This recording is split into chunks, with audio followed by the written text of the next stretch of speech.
Oh, hey. So, you may have heard on the podcast, but my friend Markus Hoffman from Germany, he is Bud Tech, and that is the name of his company that makes custom gear shifters and knobs for Volkswagen Beetles and buses, and a few other things. But anyway, he's having a challenge that goes until the end of this month, I believe, to make a shift knob for any kind of car at all. It doesn't matter, it's not important, but just use recycled material. So what I have here is an antique pair of sheep shears, and my buddy Bill Livolsi from Las Vegas, who does the Maker's Household podcast, as well as One Car Garage Workshop or something like that. I'll leave links for Markus and Bill in the description. But I'm going to use this piece of wood he gave me. It just says, Lutz, do something with this. Alright, I'll make this and this into a shift knob for Casey's Jeep Wrangler. And it might even work. So let's check it out.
So I forgot to film the glue up of this part right here, and you'll notice me unclamping the top portion of the shift knob.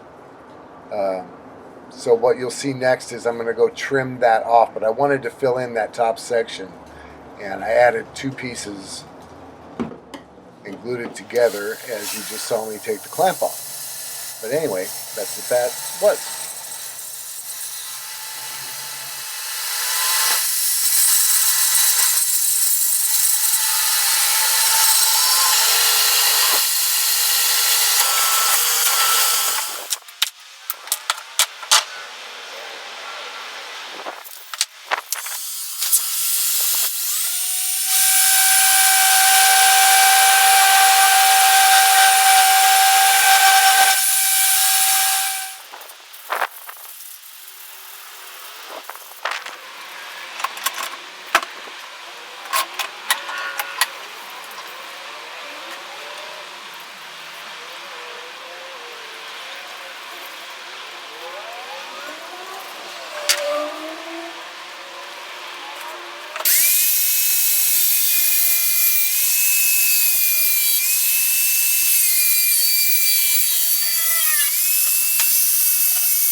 So I think this is the old one, just regular old ship knob. I think that turned out pretty cool.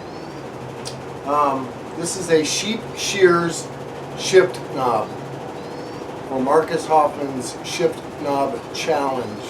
Links in the description. I had a lot of fun with this. I welded it together, obviously, so it wouldn't flop back and forth. I put a little mounting bracket right here, so it goes. She'll shift it this way. We drove around town for probably, Casey and I, a good hour, and she loves it. She says it's about 6 inches higher than the other one, so she's got more leverage, shifting in and out of gears, getting all the way into reverse. I don't know if that's true or she's just being nice, but she says she loves it. She wants it actually in the Jeep full time. I'll hang on to the old one just in case. But yeah, so not bad. Thanks Bill Livolsi for the wood, and for Markus Hoffman putting on the challenge. There's my Shears shifter knob thing for Jeep Wrangler. Pretty cool. Oh, I blackened, I used like a Jack's blackener for the metal, so you can still kind of see the rust in the sunshine a little bit. And then a little boiled linseed oil on the, I think it's walnut. But anyway, hope you enjoyed the video. Coming up is a desk build. And that's it. We'll talk to you later. Bye.